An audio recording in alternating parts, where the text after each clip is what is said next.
Alamin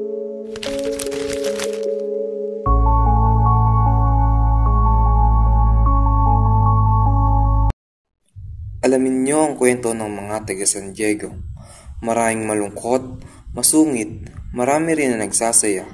Parang walang problema, o di kaya'y nagkukunwaring walang problema.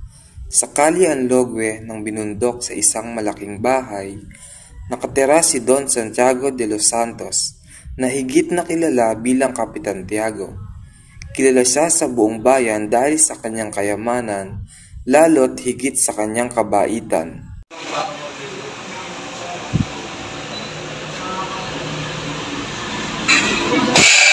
Sus Mariose, maghintay nga kayo ang mga bulagsak! Nakakayamot ang bansang ito. Ibang-iba ang pamamahala rito kumpara sa pamamahala sa Madrid. At ang ayoko pa, punong-puno ng mga Indio. Ayoko talaga sa mga Indio. Daan kayo, Padre Damso. Pagkat nasa ilangan kayo ng bubong ng isang Indio. Tama siya, Reverensya. Baka magdamdam si Kapitan Tiago.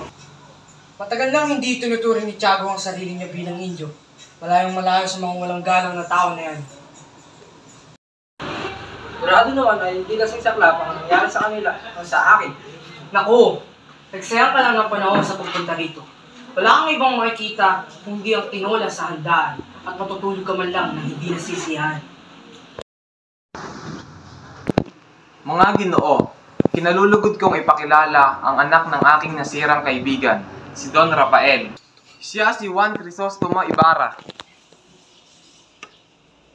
Kinalulugod ko kayong makilala. Aba, Padre Damaso, ang kura ng San Diego. Kinagagal ako makita muli ang isang matalik na kaibigan ng aking ama. Kung nagkakamali ata ako, patawad do, Reverensya. Hindi ka nag-aamal, ngunit di kailanman, hindi ko naging matalik na kaibigan ng iyong ama. Kung gayan, ay ikaw pala ang anak ng nasirang si Don Rafael. Daway ang kasiyahan niyo mapagkait na sa kanila ay mapasayo. Gracias, Senyor. Samantala, sa bahay ni Kapitan Tiago, Mga bisita sa handaan. Malagay ko ay oo, Santiago. Siguradong busog na busog sila. Ang dami ba naman ang ating hinanda? O Clarita, narito ka pala. Hindi sa bahay.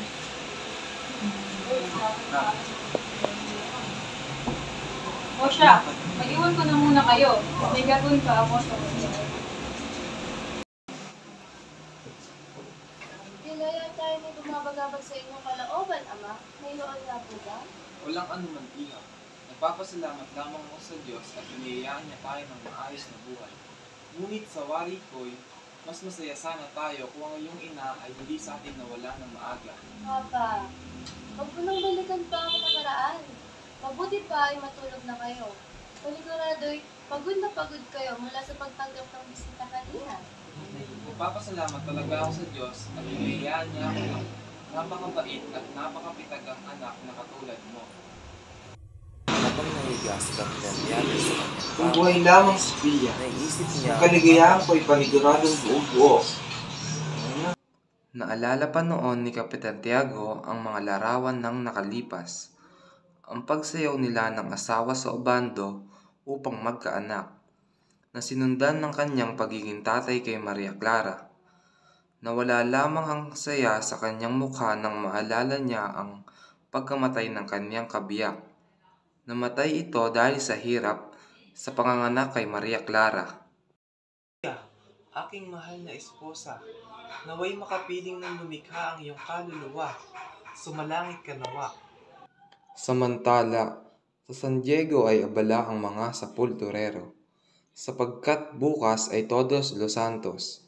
Nag-uusap ang dalawa sa kanila habang may nangyari na bangkay. Ayoko na. Nakikita mo yan? May dugo-dugo pa ang buto. Ang arte mo naman. 20 araw kong nilibing ang bangkay dito. At ang dilim pa nun. Ang lakas pa ng ulan at namatayan pa ako na ilawan. Nakakatakot naman ang mga sinabi mo. Galang mga kapaakon sa kabahang iyon. At lumabas ang kalahati ng bangkay. At ang baho pa nito dinala ko pa to sa gitna ng gabi. At sobra pang lakas ng ulan. Bakit mahinukay ang bangkay? Saan mo dinala? Sino nag-utos sa'yo? Sino pa ba? E di si Kurang Malaki. Para ka namang Guardian Sibil kung magtanong. Ang inutos sa akin ng kurang malaki ay ihukay ang bangkay sa libingan ng mga inchik at hindi ko ito nasunod. Alam mo kung bakit? Dahil napakalakas ng ulan ng mga gabing iyon at napakalayo ng libingan ng mga inchik. Ayoko na. Nakikita mo yung bangkay na yan. Natamaan ko yan kanina. Yung bungok na biyak. Sa sobrang sakit ng nadama para sa ama ay hindi na napigilan pa ni Ibarra ang damdamin. Nang hindi na niya kaya, ay mabilis siyang tumalikod at umalis. Sa kanyang daan pauwi ay nakasalubong niya ang kura ng San Diego, si Padre Salvi. Tiningnan siya ng masama ni Ibarra. Hinila ang suot na satana at kinausap. Ayusin ang iyong mga kalampay. Aura mismo.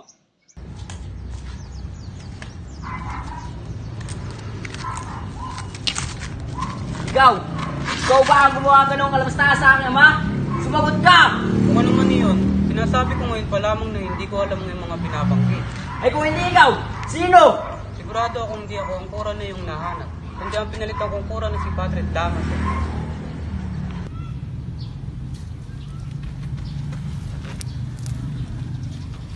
Patawad po, Reverensya, sapagkat di po alam ni Senyor ang kanyang ginagawa. Nagawa niya lang po yun sa kanyang galing. Napatawad ko na siya. Ngunit para sa akin ay napakasakit ng kanyang sinabi. Kaya hindi ko siya masisisi sa kanyang nagawa. Gabayan nawa siya ng may kapal.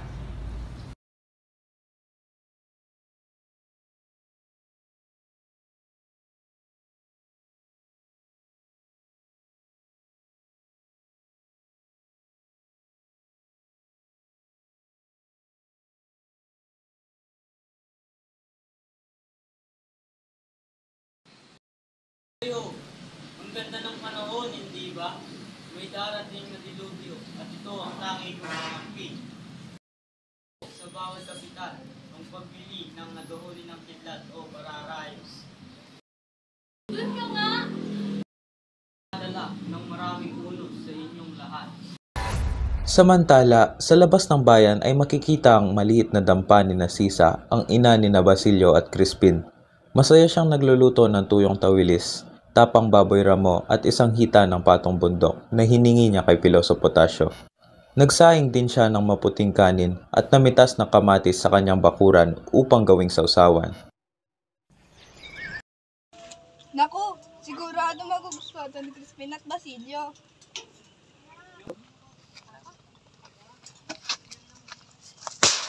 Sisa, nasaan na ang pagkain? Nagugutom na ako. Saglit lang, niluluto ko pa ang pagkain. Dali na, bilis! Hindi mo muna ba hintayin si Basilio?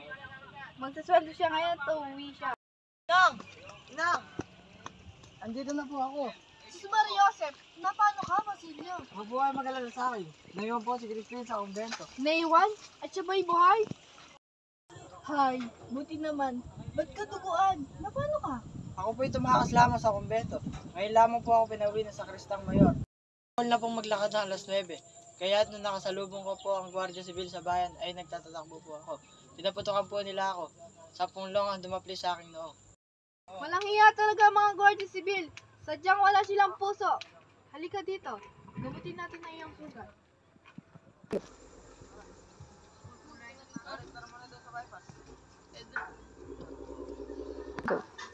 Inay, may pagkain pa po ba? Ako po kasi ay gutom na gutom na. Pasensya na anak. Isang tawil sa lamang natira. Inubos ito ng iyong ama. Pagpasensyaan niyo lamang. Hindi ka po ba niya sinaktan? Huwag kang mag-alala. Hindi niya naman ang ginawa ng masama. Ito ba hindi makakauwi si Crispin? Pinarusahan po siya ng Sakristang Mayor dahil nagnakaw daw po siya ng 2 onsang ginto. Kahit hindi naman po talaga siya ang nagnakaw. Ngunit hindi daw po siya makakauwi hanggat hindi niya po binabalik ang mga iyon.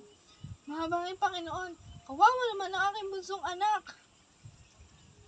Hindi naman magnanakaw ang aking bunsong anak.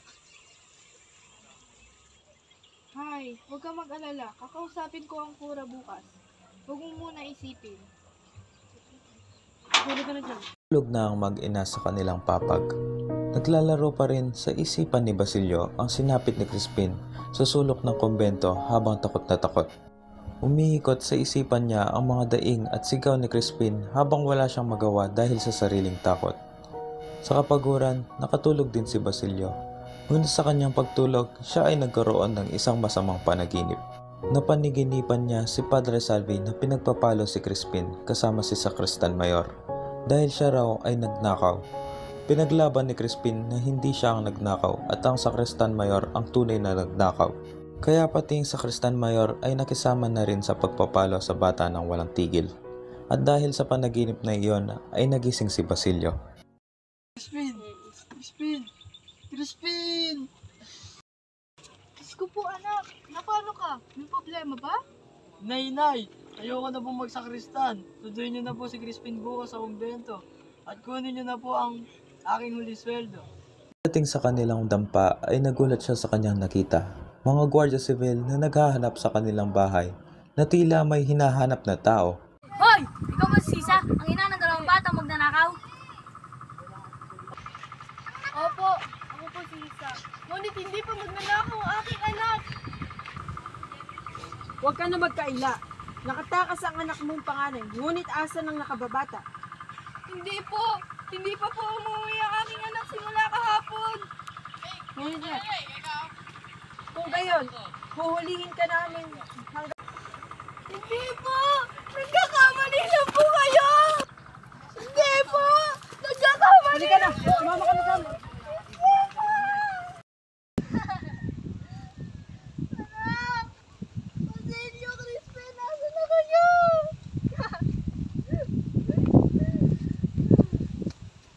Dahon, nakita mo ba ang aking anak? Hindi. Puno, nakita mo ba ang aking anak? Hindi din.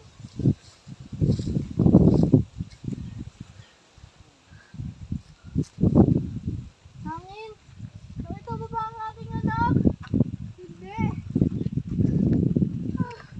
Anak, asan na kayo?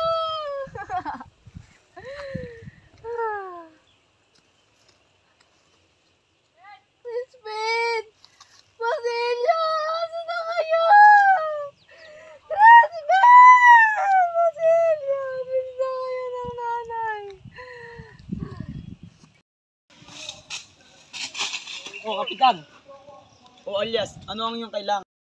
Kapitan, huwag nating hayaan dumanak ang dugo, Kapitan. Alam kong tutulungan tayo ni Senyor Ibarra na maipaabot ang lihim sa Kapitan General na malapit sa kanya. Hindi ako kumbisado dahil ang mga mayaman ay walang ginawa kung hindi magpayaman lamang.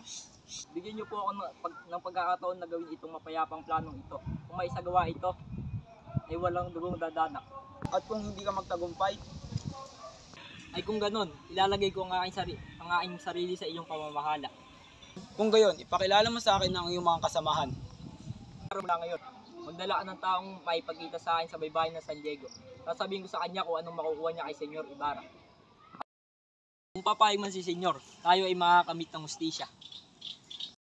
Kung hindi man, ako ang unang malalaga sa magsikang ito.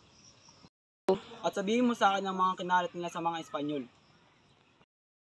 Alias, maghihintay ako sa kapayapaan at kalayaan at sana'y magtagumpay ka. Pumayag na ba ang inyong kapatid Soprano Bruno? Di pa. Bakit ka tumatanggi, Tarsillo? Dahil masama ang inyong binabalak. Siyang tunay, Lucas. Pwede mo ba ako pera ng pera, Lucas? Kahit 3 o 2 reales lamang. Babalik ko rin naman sa Rio Grande. Ngunit hindi ito sa akin pera. Ito ay Senyor Ibarra.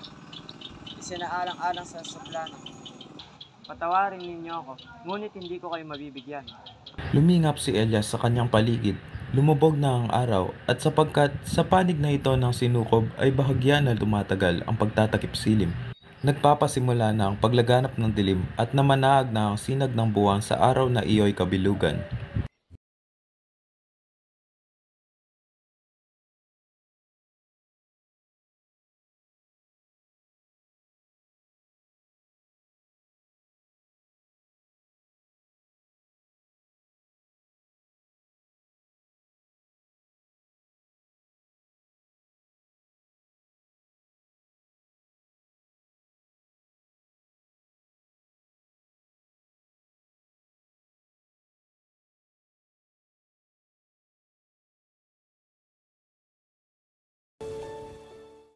Nang matapos ang panunungkulan ni Padre Damaso sa San Diego, siya ay nanirahan sa Manila at sa kalaunan ay inilipat siya sa malayong probinsya.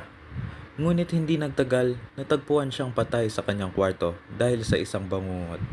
Samantala, si Padre Salvi ay pansamantalang nanungkulan sa Santa Clara na pinasukan ni Maria Clara. Lumipat na rin si Padre Salvi sa Maynila habang hinihintay ang pagiging obispo. Bago tuluyang maging monga si Maria Clara, si Kapitan Tiago ay dumanas ng paghihirap ng damdamin, nangayayat, naging mapag-isip at nawalan ng tiwala sa mga tao. Matapos niyang makalabas sa kumbento, sinabihan ni Kapitan Tiago si Tia Isabel na umuwi na sa Malabon o San Diego dahil gusto niyang mabuhay mag-isa. Inatupag na lamang ni Kapitan Tiago ang paglalaro ng liempo, sabong at paghit-hit ng marijuana. Sa huli, nalimutan na rin siya ng mga tao. Ang kanyang negosyo ay nabaliwala at nalulong na siya sa pagsasabong.